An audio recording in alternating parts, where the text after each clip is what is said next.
राजनीति में कुछ चेहरे ऐसे होते हैं जो सिर्फ पद से नहीं अपने असर से पहचाने जाते हैं। आज महाराष्ट्र उसी असर के एक बड़े अध्याय को खो चुका है। अजीत पवार अब हमारे बीच नहीं रहे और उनके जाने से राज्य की राजनीति में एक ऐसा खालीपन पैदा हुआ है जिसे भर पाना आसान नहीं होगा। वो नेता जो कभी मुख्यमंत्री नहीं बना लेकिन कई बार मुख्यमंत्री से कम भी नहीं रहा। अजीत पवार का राजनीतिक सफर सिर्फ लंबा नहीं बल्कि असाधारण भी था। 6 बार महाराष्ट्र के उप मुख्यमंत्री रहना अपने आप में एक नया रिकॉर्ड है। भाजपा के साथ भी, कांग्रेस के साथ भी और शिवसेना के नेतृत्व वाली सरकारों में भी हर दौर में अजीत पवार सत्ता के केंद्र में रहे। अनुभव के मामले में वो मौजूदा मुख्यमंत्री देवेंद्र फडणवीस और डिप्टी सीएम एकनाथ शिंदे दोनों से सीनियर थे। फिर सवाल उठता है, इतना अनुभव, इतना कद, फिर भी सीएम क्यों नहीं?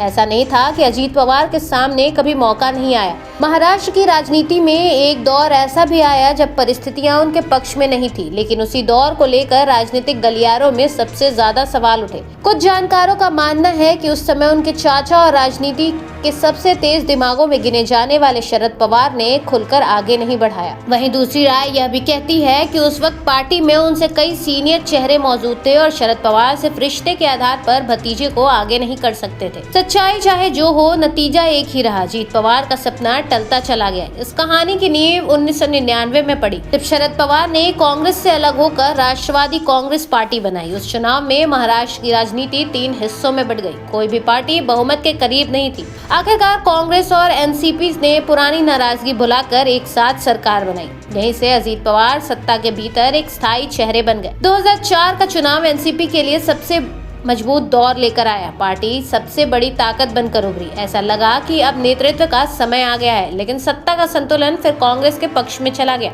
अजीत पवार एक बार फिर डिप्टी सीएम बने और मुख्यमंत्री का सपना फिर अधूरा रह गया। यहीं से चाचा और भतीजे के रिश्ते में एक अनकही दूरी महसूस की जाने लगी। अजीत पवार खुद को राज्य की राजनीति में शरद पवार का स्वाभाविक उत्तराधिकारी मानते थे, लेकिन जब राष्ट्रीय राजनीति में शरद पवार की बेटी सुप्रिया सुले का कद बढ़ने लगा तो समीकरण बदलने लगे।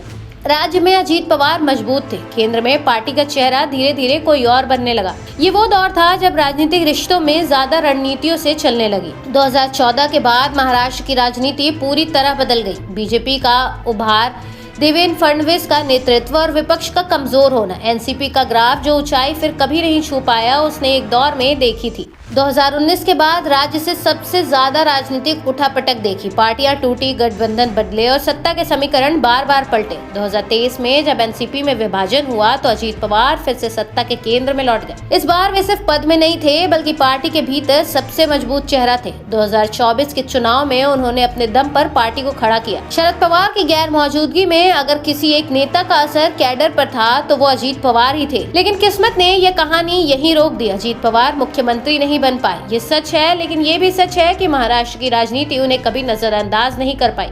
उनका सपना अधूरा रह गया, लेकिन उनका असर पूरी तरह दर्ज हो चुका है। अब जब वो नहीं है तो सवाल सिर्फ ये नहीं है कि अगला नेता कौन होगा, सवाल ये भी है कि क्या महाराष्ट्र की राजनीति फिर कभी ऐसा प्रभावशाली और जिद्दी नेता देख पाएगी।